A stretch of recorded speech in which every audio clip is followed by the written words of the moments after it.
아멘. 이것은 주님의 말씀입니다.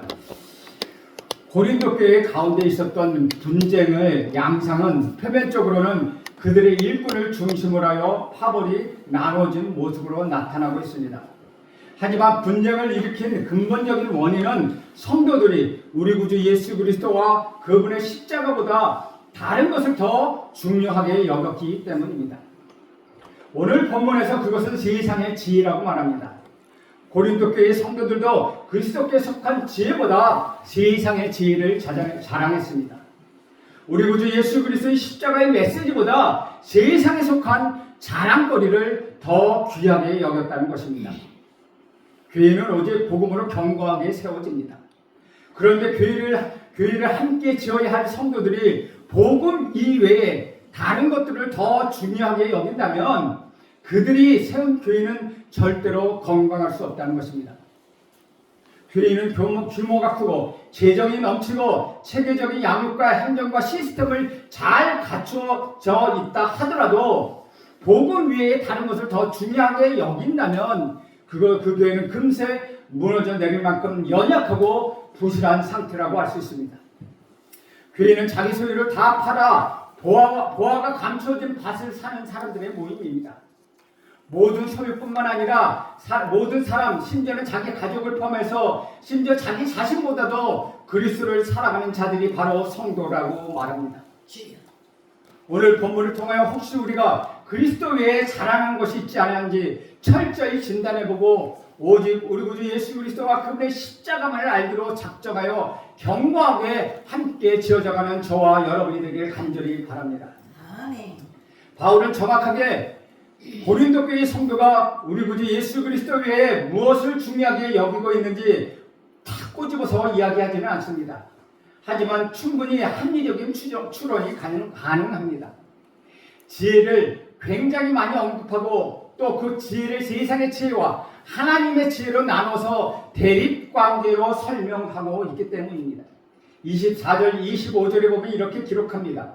오직 부르심을 받은 자들에게는 유대인이나 헬레인이나 그리스도는 하나님의 능력이요 하나님의 지혜니라. 하나님의 어리석음이 사람보다 지혜롭고 하나님의 약하심이 사람보다 강하니라. 고린도 교회 성도 가운데 일부가 세상의 지혜를 매우 중요하게 여겼고 자랑으로 삼았다는 것입니다. 어쩌면 이것이 그리스 철학과 그리스 웅변에 탁월한 아볼론을 추정하게 만든 원인이었을 것입니다. 단지 지혜만 추정했던 것이 아니었습니다. 바울은 그들의 출신들을 돌아보게 합니다. 그런데 육체에 따라 지혜로운 자, 능한 자, 문벌 좋은 자가 많지 않은 그들의 현주소를 들춰내고 있다는 것입니다. 26절에 보면 형제들아 너희를 부르심을 보라. 육체를 따라 지혜로운 자가 많지 아니하며 능한 자가 많지 아니하며 문벌 좋은 자가 많지 아니하도다. 이것은 그들이 세상의 지혜를 동경하는 것뿐만 아니라 세상에서 높이 평가받는 지혜와 부와 학식을 쌓기를 간절히 바라고 있다는 것을 보여주고 있습니다. 그러나 하나님께서 택하신 것은 세상에서 천한 것들, 멸시받는 것들, 없는 것들이었습니다. 28절에 보면 하나님께서 세상의 천한 것들과 멸시받는 것들과 없는 것들을 택하사 있는 것들을 폐하려 하시나니 그리스도나 스데바나처럼 어느 정도 사회적 위치나 부를 누린 사람도 있었지만 고린도 교회 성도인 대부분이 세상에서 자랑할 만한 지혜나 재물이나 학벌이나 혈통이 없어서 멸시받는 자들이었습니다. 한편 바울은 난지 8일 만에 할례를 받았고 이스라엘 족속 중에서 왕을 배출한 베냐민 지파였습니다. 그는 자랑할 만한 혈통이 있었습니다. 그는 바리새인으로 당대 최고의 랍비였던 가말리엘에게 엄한 율법 교육을 받았습니다. 세상에 내놓을 만한 신분과 학벌이 바울에게는 있었다는 것입니다. 그러나 바울은 자신이 자랑하고 신뢰할 만한 모든 것을 배설물처럼 여겼다고 말합니다. 모든 것을 잃어버려도 좋다고 말하고 있습니다. 그것은 우리 구주 예수 그리스도를 믿기 위함이었다는 것입니다. 우리 구주 예수 그리스도를 아는 지식이 가장 고상하기 때문이라고 바울은 고백하고 있습니다. 고린도 교회 성도뿐만 아니라 저와 여러분도 마땅히 그래야 한다는 것입니다. 나는 사도 바울이 이런 고백이 저와 여러분의 모든 고백이 되기를 간절히 소원합니다. 아멘. 사랑하는 여러분, 고린도 교회 성도 사이에 있었던 분쟁의 원인은 오늘날 교회에서도 쉽게 발견할 수 있습니다. 교회가 처음 세워졌을 때부터 지금까지 세상과 세상에 속한 것들을 자랑하는 마음은 교회 속에서 계속해서 쫓아내야 하는 방해물이 되었습니다. 세상과 벗된 것을 명백히 하나님과 원수되는 것입니다. 그런데 우리는 우리에게 속했다고 밤낮 고백하면서도 우리는 하나님께, 우리 교회는 하나님께, 우리는 하나님께 속하였다고 밤낮 고백하고 기도하면서도 은근히, 아니 때로는 노골적으로 세상의 것을 가까이하고 세상의 것을 자랑합니다. 재물에 따라 성도를 차별합니다. 부자가 교회의 모든 결정에 중대한 영향을 끼칩니다. 심지어 형제 자매는 호칭 외에 박사님, 회장님, 사장님, 검사님, 변호사님, 판사님, 원장님이라고 하는 호칭을 사용하여 특정인들을 높이기도 합니다. 그래서 최종 학력이 중요합니다. 유명한 학교, 직장 간판을 내세우고 있습니다. 유명한 대기업에 근무하면 출세했다고도 말합니다. 교회에서는 일꾼을 세울 때 세상의 지위, 학벌, 재물을 따집니다. 성도 간에는 교제의 손을 내밀 때 눈에 보이진 않지만 분명한 기준이 세워져 있습니다. 수준에 맞는 사람들까지, 아니 더 나은 사람과 가까이 하려고 합니다. 나보다 못한다고 여기는 성도들은 알게 모르게 무시하고 있습니다. 우리는 이런 공동체를 교회라고 불러야 하는 것입니까? 아니면 세상이라고 불러야 하는 것입니까? 세상의 지혜를 비롯한 세상의 것을 자랑하는 고린도 교회의 문제가 얼마나 심각했는지 구체적으로는 알 수가 없습니다. 하지만 사도 바울은 분명히 그들 가운데 분쟁이 바로 여기서 비롯되었다고 생각했습니다. 그래서 그는 두 가지 측면에서 강력한 처방전을 내립니다. 첫째는 십자가 복음의 메시지입니다. 둘째는 하나님의 구원 사역입니다. 첫째, 하나님의 복음은 세상의 지혜를 미련하게 만든다고 말합니다. 둘째, 하나님은 세상에 미련하게 여기는 자를 구원하셔서 오직 주님만 자랑하게 하신다고 말하고 있습니다. 그래서 결론을 31절에 이렇게 대답합니다. 자랑하는 자는 주 안에서 자랑하라 말과 같게 하려 함이라. 자랑하는 자는 주 안에서 자랑하라. 이것이 바로 바울이 내린 처방전입니다. 그렇다면 그리스도인들은 왜 십자가의 복음만 자랑하고 우리 구주 예수 그리스도만 자랑해야 하는 것입니까? 십자가의 도는 십자가를 통하여 전도된 구원의 메시지를 가리키고 있습니다.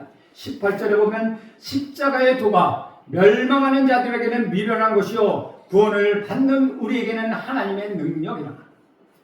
23절에서 바울은 자신이 전한 복음의 내용을 십자가에 못 박힌 그리스도라고 말하고 있습니다. 신이 사람을 그 죄에서 구원하기 위하여 스스로 십자가에 달려 죽는다는 메시지는 세상의 지혜로는 도저히 받아들이기 어려운 메시지입니다. 그래서 사도 바울은 십자가의 도가 멸망하는 자들에게는 미련한 것이라고 선언하고 있습니다. 바울은 세상에 속한 자들, 그래서 멸망 곧 그들의 종착지인 자들에게 멸망이 그들의 종착지인 자들인 유대인과 헬라인을 나누어서 그들이 십자가의 복음을 받아들이지 못하고 있다고 설명하고 있습니다. 22절에 보면 유대인은 표적을 구하고 헬라인은 지혜를 찾는다고 말합니다. 유대인이 표적을 구하고 헬라인은 지혜를 찾습니다. 유대인은 표적만을 구해서 그 표적이 구원을 받을 것이라고 이야기합니다. 헬라인은 구원으로 인도하는 그 지혜를 찾고 있다는 것입니다. 둘 다 자기 기준을 만족시켜야만 믿을 수 있다는 것입니다. 자기를 납득시키는 기적을 일으키거나 고상한 지혜를 제공해야 비로소 믿을 수 있다는 것입니다. 그래서 십자가에 못 박힌 그리스도는 이들 가운데 어느 누구도 만족시킬 수가 없었습니다. 23절에 보면 우리는 십자가에 못 박힌 그리스도를 전하니 유대인에게는 꺼리끼는 것이요 이방인에게는 미련한 것이로다. 이제 원수를 정박하고 이스라엘 성량할 메시아인 우리 구주 예수 그리스도께서 원수의 사형틀에서 하나님의 저주를 받고 죽을 수 있겠습니까? 어떻게 우리 구주 예수 그리스도가 십자가의 형틀에서 죽을 수 있느냐는 것입니다. 이것은 유대인들에게는 매우 꺼리끼는 것이었습니다. 우리에게 오실 메시아, 우리의 왕으로 오시는 메시아, 로마를 해방시킬 메시아가 어떻게 십자가에서 죽을 수 있느냐는 것입니다. 그러니 그들에게는 꺼리끼는 것이었습니다. 또한 이것은 너무나도 부끄럽고 너무나도 수치스러운 일이었다는 것입니다. 로마 시민권자에게는 절대로 절대로 선고되지 않은 십자가 형틀을 어떻게 범접할 수 없는 그 신이, 신 중의 신이 그것을 받을 수 있겠느냐는 것입니다. 이것은 구원으로 인도할 수 있는 지혜가 되지 못한다는 것이죠. 그래서 이방인들에게는 이러한 말들은 이해할 수 없는 미련한 것이었습니다. 사도 바울은 단지 세상의 지혜로 십자가의 복음을 보면 미련하게 보인다고 말하는 것은 아닙니다. 우리 하나님께서 의도적으로 십자가의 복음을 세상의 지혜로는 알지 못하게 막고 계시다고 말하고 있습니다. 21절에 보면 하나님의 지혜에 있어서는 이 세상이 자기 지혜로 하나님을 알지 못함으로 하나님께서 전도에 미련한 것으로 믿는 자들을 구원하시기를 기뻐하셨도다 라고 말하고 있습니다. 하나님은 하나님의 지혜로 세상에 하나님을 알지 못하게 하셨습니다. 그리고 그들이 미련하다고 여기는 전도라는 방법을 통하여서 믿는 자를 구원하시는 것을 기뻐하신다고 말씀하고 있습니다. 예수님은 같은 의미로 하나님 아버지께서 이렇게 말씀하고 있습니다. 마태복음 11장 25, 26절에 보면 우리 예수님이 이렇게 말씀하십니다. 그때 예수께서 대답하여 이르시되 천지 주제시이신 아버지여, 이것을 지혜롭고 슬기 있는 자들에게는 숨기고 어린아이들에게는 나타내심을 감사하나이다. 옳소이다. 이렇게 된 것이 아버지의 뜻입니다. 사도 바울 또한 성경을 통하여 이것을 확신하고 있습니다. 19절에 보면 기록된 바, 이것은 이사야서 29장 14절에 기록되어 있는 것입니다. 이사야서 29장 14절을 인용하여 내가 지혜 있는 자들의 지혜를 멸하고 총명한 자들의 총명을 폐하리라 하였습니다. 하나님은 선지자 이사야를 통하여서 이스라엘이 포위될 것이지만 그들을 구원할 계획을 알려주셨습니다. 그러나 그들은 하나님의 뜻을 믿기보다는 애굽을 이용하여 그들의 살 길을 모색했습니다. 다시 말하면 자기 지혜와 자기 총명을 의지하는 자, 그들은 결국 멸망하게 될 것이라고 말씀하십니다. 바울은 지금도 마찬가지라고 주장합니다. 이 세대의 지혜 있는 자, 선비들, 변론가들, 그들이 자랑하는 지혜는 모두 헛것이라고 말합니다. 왜냐하면 하나님이 이 세상의 지혜를 미련하게 하셨기 때문입니다. 20절 말씀 보면 지혜가 어디 있느냐, 선비가 어디 있느냐, 세대의 변론가가 어디 있느냐, 하나님께서 이 세상의 지혜를 미련하게 하신 것이 아니냐. 주 안에서 사랑하는 여러분, 이 세상의 지혜로는 십자가의 복음을 받아들이지 못합니다. 복음은 오직 부르심을 받은 자에게, 믿는 자들에게, 구원을 받은 우리들에게 하나님의 능력과 지혜로 주어지는 것입니다. 따라서 사람이 세상의 지혜와 강함을 자랑하는 것은 매우 어리석은 일입니다. 세상의 기준으로 볼 때 어리석어 보이고 약해 보여도 하나님의 지혜가 이 세상의 그 어느 것보다도 훨씬 더 지혜롭고 훨씬 더 강하기 때문입니다. 그래서 십자가의 복음을 귀하게 여기는 자는 절대 세상의 지혜를 자랑하지 않습니다. 나는 여러분 모두가 세상의 지혜가 아닌 하나님의 지혜로 이 세상을 살아내기를 간절히 바랍니다. 아멘. 바울은 두 번째 논증으로 앞선 논증을 실예를 제시하고 있습니다. 26절에 보면 형제들아 너희를 부르심을 보라. 육체를 따라 지혜로운 자가 많지 아니하며 능한 자가 많지 아니하며 문벌 좋은 자가 많지 아니하도다. 이 말씀은 하나님께서 세상의 지혜를 자랑하는 자를 미련하게 하신다는 증거가 바로 너희가 아니냐. 너희 중에 누가 지혜로운 자가 있으며 너희 중에 누가 능한 능력이 있는 자가 있으면 너희에게 누가 문벌이 좋은 자가 있느냐. 하나님 그렇게 말하고 있는 것입니다. 그들을 면박주라는 것은 결코 아닙니다. 하나님 실제로 누구에게나 구원을 베풀어 주시는 것을 그들이 사례를 들어서 입증하려는 것입니다. 27절 28절에 보면 그러나 하나님께서 세상에 미련한 것을 택하사 지혜 있는 자들 부끄럽게 하려 하시고 세상에 약한 것을 택하사 강한 것을 부끄럽게 하려 하시며 하나님께서 세상에 천한 것들과 멸시받는 것들과 없는 것들을 택하사 있는 것들을 폐하려 하시나니. 사랑하는 여러분, 주님은 세상에 미련한 것을 택하사 지혜 있는 자들 부끄럽게 하신다고 말씀하고 있습니다. 세상의 약한 것을 택하사 강한 것들을 부끄럽게 하십니다. 세상의 천한 것들과 멸시받는 것과 없는 것을 택하사 있는 것들을 폐하려 하십니다. 주 안에 사랑하는 여러분, 비록 미련하고 약하다 해도 결코 여러분 실망하지 마십시오. 하나님이 여러분을 택하실 것입니다. 세상이 여러분을 전혀 천히 여기고 멸시하고 보잘것없다 하더라도 결코 기가 죽거나 여러분이 힘들어하지 마십시오. 우리 하나님은 여러분을 택하사 아주 귀하게 사용하실 것입니다. 하나님은 자기 육체를 신뢰하는 자, 육신에 속해 무언가를 자랑하는 자를 의도적으로 버리십니다. 그래서 그들이 종말에 의지하여 자랑하는 그 모든 것이 아무런 소용이 없다는 것을 발견하게 될 것입니다. 그런 것은 덧없는 것들은 그들의 영혼을 구하는 데 있어서는 아무런 쓸모없는 것이라는 것입니다. 사랑하는 여러분, 택함을 받은 자는 또한 자랑할 것이 없습니다. 내세울 것이 없어서 택한 것이 아닙니다. 오직 하나님의 은혜로, 하나님의 자비하신 은혜로 하나님께서 택하여 주신 것입니다. 하나님은 이렇게 구원의 역사를 이루시는 이유는 분명합니다. 그 이유가 29절에 있습니다. 이는 아무 육체도 하나님 앞에서 자랑하지 못하게 하려 하십니다. 성도인 저와 여러분이 자랑할 분은 오직 우리 하나님과 우리 구주 예수 그리스도 한 분뿐입니다. 왜 그렇습니까? 모두 하나님이 하셨기 때문입니다.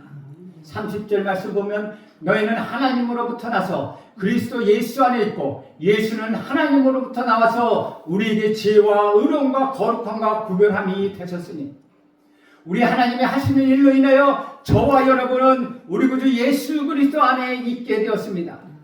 예수를 믿는 여러분이 영원히 자랑할 수 있는 지혜와 의롭다함과 거룩함과 구원함은 모두 하나님께로부터 나오신 우리 구주 예수 그리스도께 속해 있다는 것입니다.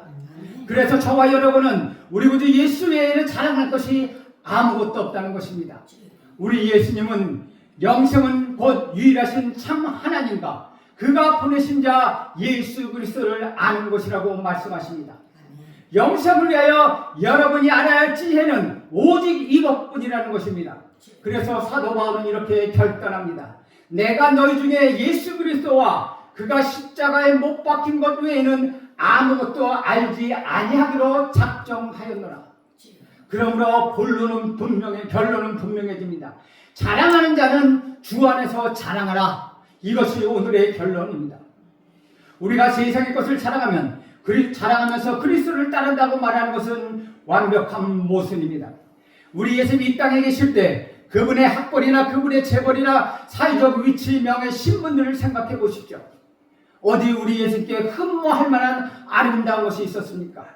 그러나 그분은 모든 능력과 부와 지혜와 힘과 존귀와 영광과 찬송을 받으시기에 합당한 분이셨습니다. 세상의 지혜로 볼 때는 우리 구주 예수 그리스도는 자랑할 것이 아무것도 없었습니다. 그러나 우리 하나님의 지혜로 볼 때는 우리 구주 예수 그리스도는 저와 여러분의 유일하며 저와 여러분의 영원한 자랑거리입니다. 그러면 주 안에서 자랑하라는 명령을 어떻게 우리는 실천할 수 있겠습니까? 먼저 오해하지 말아야 한다는 것입니다. 지혜, 부, 힘 등은 우리 하나님이 주신 선물로 펌해할 정도로 그렇게 어리석은 것이 아닙니다. 그것을 주신 분께 감사하며 성실하게 주님을 위하여 사용한다면 참으로 아름다운 것입니다. 그러나 그 자체를 무조건 부정적으로 보려고 하는 사람들이 있습니다. 그 배후에 있는 잘못된 믿음은 결코 우리 구주 예수 안에서 발견되는 것이 아닙니다. 그런 것들은 공산주의에서 유물론주의에서 발견되는 것입니다. 둘째, 우리 주님과 상관없이 세상에 내세우는 것들은 교회에서 그대로 내세워서는 안 된다는 것입니다. 고린도 교회 가운데 이런 분쟁의 불씨를 우리 가운데 두지 말아야 한다는 것입니다. 가문이나 출신이나 지역이나 학벌이나 언면이나 외도나 나이나 성별이나 사회적 신분이나 주의나 재물 등은 교회에서 아무런 영향을 끼칠 수가 없다는 것입니다. 다만 우리는 받을 것을 감사함으로 받아 하나님의 영광을 위하여 성도들 사랑으로 섬기는데 그것을 사용해야 합니다. 그래서 우리 모두가 힘껏 자랑할 뿐 그것은 오직 우리 구주 예수 그리스도 뿐입니다. 셋째, 세상의 지혜보다 하나님의 지혜를 귀히 여기는 것입니다. 여러분 정말 그리스도를 아는 지식을 가장 고상하게 여기고 있습니까? 세상에서 학식을 많이 쌓고 더 좋은 직장을 얻는 것을 더 중요하게 여기고 있지는 않습니까? 아니면 십자가의 복음을 아는 지혜가 훨씬 더 중요하다고 여기고 계십니까? 또한 시간은 어떻게 활용하고 계십니까? 세상 지혜만 추구한다면 그 세상의 지혜가 여러분과 여러분의 자녀와 여러분의 가정을 멸하고 패하게 하려고 실망시킬 것입니다. 그러므로 여러분의 영생을 얻게 하는 하나님의 지혜를 열심히 배우십시오. 그리고 그것을 부지런히 묵상하고 부지런히 가르치십시오. 여러분 모두가 그리스도 안에서 함께 건강하게 지어져 갈 것입니다. 여러분은 반드시 택하심을 받을 것입니다. 그리하여 귀하게 쓰임을 받을 것입니다. 우리 구주 예수 그리스도를 얻게 하여 다른 모든 것을 잃어버려도 그래도 좋습니다. 다른 모든 것을 내려놓으십시오. 여러분의 모든 것을 내려놓으십시오. 그러면 우리 주님께서 여러분을 세우고 여러분의 가정들을 세우고 우리 교회를 든든하게 세워져 갈 것입니다. 그러므로 모두가 우리가 자랑해야 할 것은 오직 우리 하나님 그리스도의 복음과 우리 구주 예수 그리스도와 십자가의 복음뿐임을 고백하며 이 한 주간을 보내는 저와 여러분이 되길 간절히 소원합니다. 기도하겠습니다. 하나님 아버지, 자랑할 것은 주 안에서 자랑하라고 말합니다. 우리는 세상의 것을 자랑하지 않게 하여 주시옵소서. 우리 그리스도인들은 오직 우리 구주 예수 그리스도와 그의 복음만을 자랑하게 하여 주옵소서. 예수님의 이름으로 기도합니다. 아멘.